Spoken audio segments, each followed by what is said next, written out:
Yes, beta. Good morning, dear students. How are you? I hope you all are fine. Now, welcome you once again in your science class. As you know, in previous video, we have already started our lesson number 12, light and shadows. Okay? In that video, we have discussed about light. Okay? That what is light and different type of objects. And in today's video, we will discuss about shadows. So, shall we start? Yes, beta. Before we start our topic, shadows, we will do an activity. Look at this activity carefully. Okay, let us start. I have different objects and you have to see कि इनमें से किस किस object की जो shadow formation हो रही है और किस किस की नहीं हो रही है. Okay, so first I have this piece of paper. इसकी शेडो फॉर्मेशन हो रही है. यस, है ना, शेडो फॉर्मेशन हो रही है. क्लियर है? चलिए next I have a piece of comb. मेरे पास एक कॉम्ब है. आप देखिए इसकी शेडो फॉर्मेशन हो रही है. यस, हो रही है शेडो फॉर्मेशन. और इसके ब्रिसल्स में जहां जहां पे गैप है वहां पे शेडो फॉर्मेशन नहीं हो रही है. बाकी वाले एरिया में शेडो फॉर्मेशन हो रही है. In a similar way I have a lens. मेरे पास एक ये लेंस है. आप इसमें भी देखेंगे कि जितने एरिया में ये लेंस है उस जगह पे शेडो फॉर्मेशन नहीं हो रही है, लेकिन बाकी के एरिया में क्या हो रही है, शेडो फॉर्म्ड हो रही है.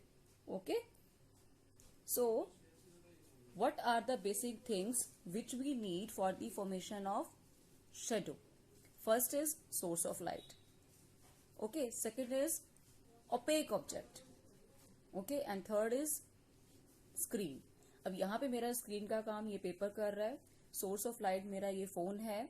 और ऑब्जेक्ट, अभी एक ऑब्जेक्ट भी क्यों जरूरी है, क्योंकि आप देखिए अभी ऑब्जेक्ट हमने बीच में नहीं रखी है.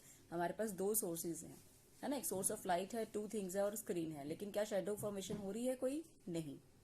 अगर स्क्रीन नहीं होगी तो भी शेडो फॉर्मेशन नहीं होगी. सोर्स ऑफ लाइट नहीं होगा तो भी शेडो फॉर्मेशन नहीं होगा. So we need three things. और जो हमारी ऑब्जेक्ट होनी चाहिए, इट शुड बी ओपेक. ये ओपेक होनी चाहिए. ओपेक ऑब्जेक्ट्स कौन से होते हैं? That objects which do not allow light to pass through them, जो अपने में से लाइट को पास होने नहीं देते. ओके, ऑब्जेक्ट हमेशा ओपेक होगा तभी उसकी शेडो बनेगी. एज इस वाले में देखिए, ये ग्लास जो है मेरा, ये जो बीच में लेंस लगा हुआ है, ये ट्रांसपेरेंट है, तो इसकी शेडो फॉर्मेशन नहीं हो रही है क्योंकि ये अपने में से लाइट को क्रॉस होने दे रहा है. सो इसकी शेडो फॉर्मेशन नहीं होगी. सो आई थिंक क्लियर हो गया माय डियर स्टूडेंट्स कि शेडो फॉर्मेशन कैसी होती है and what are the basic three things which you need for the shadow formation. I am told you again, source of light, opaque object, and third one is screen. Yes बेटा. सो हम book से read कर लेते हैं एक बार. हमारा shadow क्या है? शेडो ये कहता है वी हैव एक्सपीरियंस्ड. आपने देखा होगा मॉर्निंग एंड इवनिंग टाइम में जब आप वॉक करते हो, जॉगिंग करते हो पार्क में, तो आपके साथ साथ हमेशा क्या चलता है? समथिंग, एक डार्क कलर का रीजन, एक डार्क कलर का पैच आपके साथ हमेशा चलता है और उसको हम क्या कहते हैं? शेडो. और ये कभी जो है कहता है कभी लॉन्गर होता है, समटाइम इट्स इज शॉर्टर होता है, and we call its our shadow. इसको हम क्या कहते हैं? शेडो कहते हैं. ओके, तो लेट अस ट्राई. कहता है फॉर्मेशन ऑफ शेडोज कैसे बनती हैं, हम ये डिस्कस करते हैं. तो अब इसके लिए इसने बताया है शेडो क्या है? डार्क रीजन्स और द पैचेस. ठीक है, उसको आप क्या कहेंगे? शेडो. जो फॉर्म्ड हो रहे हैं, ये डार्क रीजन या पैचेस जो फॉर्म्ड हो रहा है हमारी स्क्रीन पे, ठीक है, उसको आप क्या कहेंगे? शेडो. तो फॉर्मेशन ऑफ शेडो के लिए हमें क्या चाहिए? थ्री थिंग्स चाहिए. As I told you in activity, source of light चाहिए, ओपेक ऑब्जेक्ट चाहिए, एंड स्क्रीन चाहिए. ये थ्री चीजें आपको चाहिए.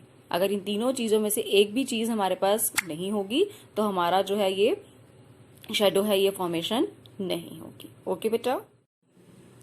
यस बेटा. नाउ नेक्स्ट कहता है, do you know shadows can be misleading at times. कई बार शेडोज हमें क्या कर देती हैं? मिसलीड भी कर देती हैं. कैसे? कई बार हम धोखा खा जाते हैं. उनकी शेप, क्योंकि उनकी जो शेप है ऑब्जेक्ट की वो अलग होती है और शेडो की जो शेप है, साइज, शेडो का जो शेप है वो डिफरेंट होता है. For example, you are looking here. ठीक है, यहाँ पे पर्सन इज यूजिंग हैंड, वो अपने हैंड को यूज कर रहा है. ठीक है, ही इज यूजिंग हैंड. और शेडो में अगर आप उसका देख रहे हैं तो it look like the shadows of some animals, but actual में ये एनिमल्स नहीं है. ये किसकी है? डिफरेंट शेडोज है हमारे हैंड्स की, है ना. तो इसलिए कहता है The shadows that we can create with finger our hands can make us think as if they are shadow of different animal and birds. ऐसा लगता है जैसे इस वाले पिक्चर में आप देखिए, ऐसा लग रहा है जैसे ये किसी बर्ड की शेडो है ना, यहाँ पे ये किसी एनिमल की शेडो है, तो ऐसा लगता है, लेकिन एक्चुअल में ऐसा नहीं होता है. I am also showing you, आप यहाँ पे भी देख सकते हैं मेरी एक्टिविटी में भी, लाइक ये देखिए ये मेरा हैंड है ना. अगर आप उसमें देखेंगे हमारी हैंड को, वो लगता है कि कोई एनिमल है. या आप ये देखिए शेडो में लग रहा है कि वो कोई एनिमल है, लेकिन I am using my hand. I am using my hand. Clear है बेटा? तो इस तरह से आप भी ट्राई करिएगा. अगर आप भी ट्राई करिएगा और फिर आप भी मुझे बताइएगा कि मैम हमने और ट्राई किया, और मुझे फिर कमेंट करके बताइएगा. क्लियर है? नेक्स्ट आता है कैरेक्टरिस्टिक ऑफ शेडो, कि शेडो के क्या क्या कैरेक्टरिस्टिक्स हैं. तो कहता है number 1, size of the shadow of a given object depends upon the position of the source of light and the opaque object. अब आपका जो शेडो का साइज है वो किस किस चीज पे डिपेंड करता है? सोर्स ऑफ लाइट की पोजीशन पे, कि सोर्स ऑफ लाइट कितना दूर है, कितना पास है, और साथ ही साथ पोजीशन किसकी? ओपेक ऑब्जेक्ट की. इन दोनों की पोजीशंस पे आपकी शेडो फॉर्मेशन डिपेंड करता है. साइज ऑफ शेडो डिपेंड करता है इन दोनों की पोजीशन पे, सोर्स ऑफ लाइट की पोजीशन पे भी और ओपेक ऑब्जेक्ट की भी. Clear? Second thing, shadow of opaque object. Shadow जो है हमेशा वो किस कलर की बनेगी? ब्लैक कलर की. चाहे आपका ऑब्जेक्ट किसी भी कलर का हो, लेकिन आपकी जो शेडो बनेगी वो हमेशा ब्लैक कलर की बनेगी. इसको भी हम एक्टिविटी से देख लेते हैं बेटा. ओके, लाइक अब आप ये देखिए, मेरे पास ये पेपर किस कलर का है? ब्लू कलर का है ना. इसकी शेडो का कलर क्या है? Black. Okay, I have the comb. Again हम उसी कॉम्ब को यूज करते हैं. इस कॉम्ब का कलर देखिए आप पिंक है, लेकिन शेडो में जो कलर आ रहा है, शेडो का कलर क्या होगा? ब्लैक. ओके, देख तो ये क्लियर हो गया. सेकेंड चीज, अब आपका जो हमने कहा कि पोजीशन पे डिपेंड करता है. ये मेरा सोर्स ऑफ लाइट अभी फिक्स है एंड ये मेरी स्क्रीन है. अब मैं अपनी ऑब्जेक्ट यहां पे रखती हूँ. ये मेरी ऑब्जेक्ट है, ठीक है. आप मेरी ऑब्जेक्ट का जो साइज है, आप मेरी शेडो का साइज देखिए अभी. ओके, शेडो का साइज देख लिया आपने. अब मैं इसको लेके जा रही हूं move towards, I am moving the opaque object towards the source of light.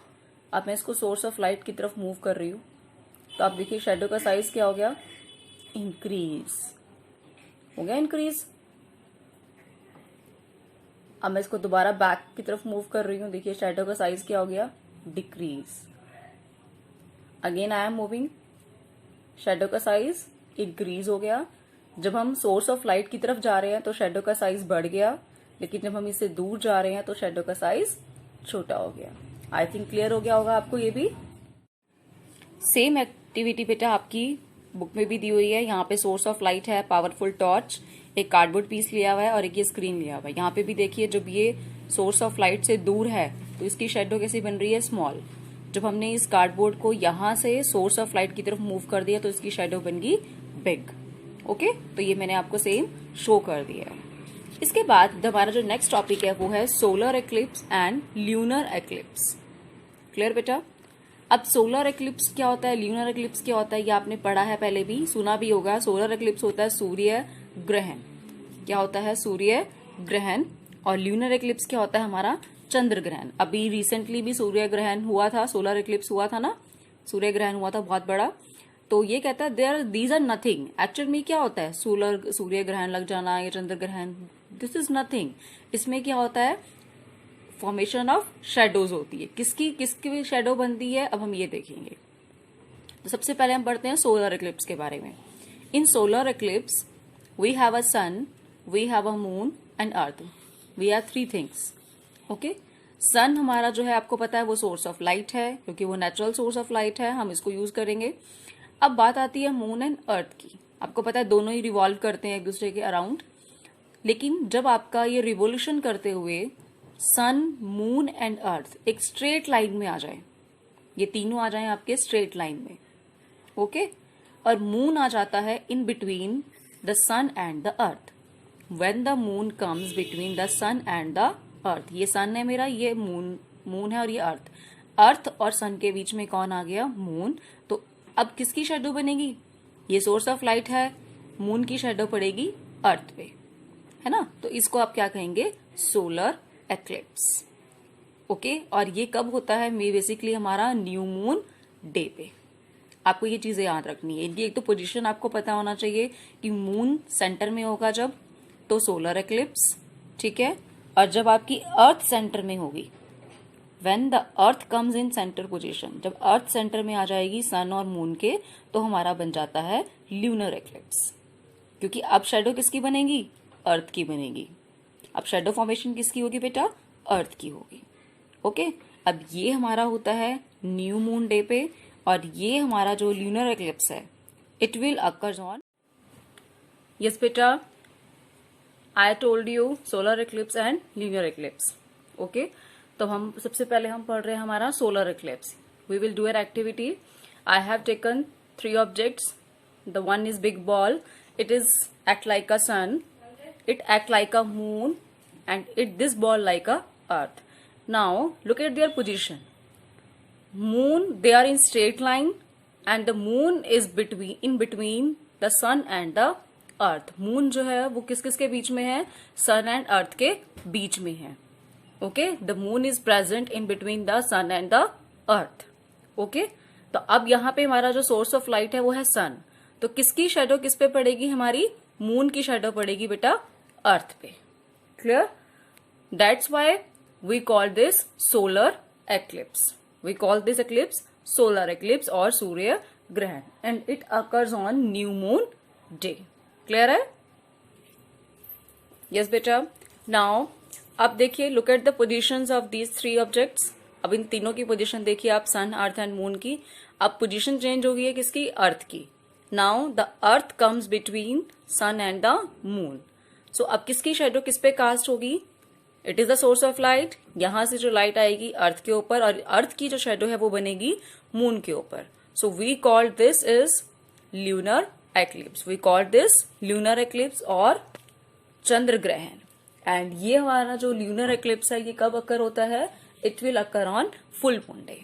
Okay बेटा, इन दोनों में आपको you have to do more practice of diagrams. आप तो डायग्राम्स की प्रैक्टिस करनी है। सेकेंड इंपॉर्टेंट थिंग, आपको सन, अर्थ और मून इन तीनों की पोजीशन पता होनी चाहिए कि ल्यूनर में किसकी पोजीशन कहाँ पे है। ल्यूनर में अर्थ बिटवीन में आता है, और सोलर इक्लिप्स में हमारा मून बिटवीन में होता है। And the third important thing, आपको ये पता होना चाहिए कि सोलर इक्लिप्स जो है वो कौन से डे होता है?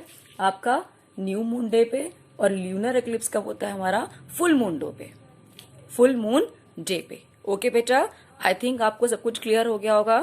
तो हमने क्या क्या डिस्कस किया आज? व्हाट इज शेडो, शेडो क्या होती है, how shadows are formed, what are the 3 things, कौन कौन सी 3 चीजें हैं जो शेडो फॉर्मेशन के लिए चाहिए।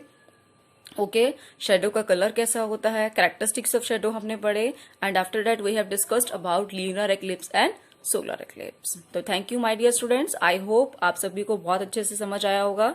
इन case you have any doubt, you can comment me, you can message me, और अगर आपको वीडियो अच्छी लगे तो आप लाइक भी कीजिए। Thank you.